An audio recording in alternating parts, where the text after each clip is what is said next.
ni wai rayuwa ta sa na shiga damuwa, ga sanyi ga kishin ruwa sabon labari. Farfesu ya ki dafuwa, sauta san magaruwa, daga ji ka san da damuwa ba mai inkari. Na ya zauna cikin uwa, amfanin rai rayuwa mai tarbiya ya fi moruwa, don baya sharri. Motsin kifi cikin ruwa, zance na inda karuwa, zo ku fahimce ni yan uwa, ba ni nufin sharri.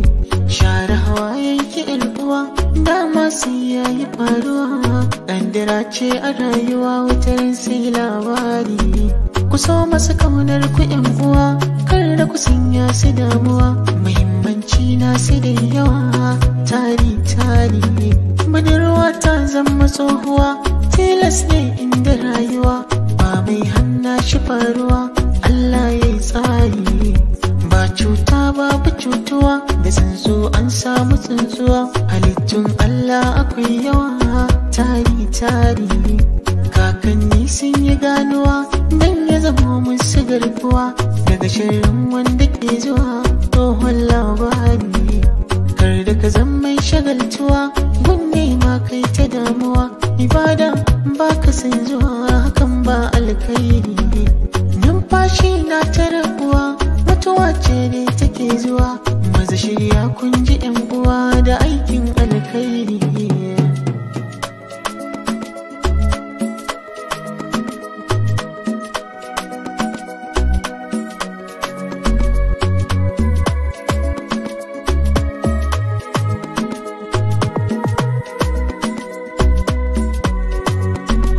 Wake shuka saman ruwa, Allah ga tambarin uwa, barta da zanen ta zabuwa shine alkhairi. Wanda ya yi ma kafafuwa, kunne hanci idanuwa, numfashi kai ta rayuwa kuma ba yi ma gori. Shi ya halicce mu yan uwa, mai laifi yayi amfuwa, mai roko yayi karbuwa, yayi kyauta yayi kari. Alkhairai na ta yaduwa, kullum suna ƙara daɗuwa, alfarma ce muke hawa ta hasken annuri.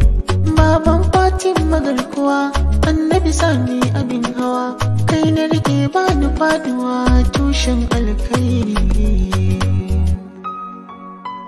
Allah sa rana ta mutuwa ta zamo min tafi soyuwa,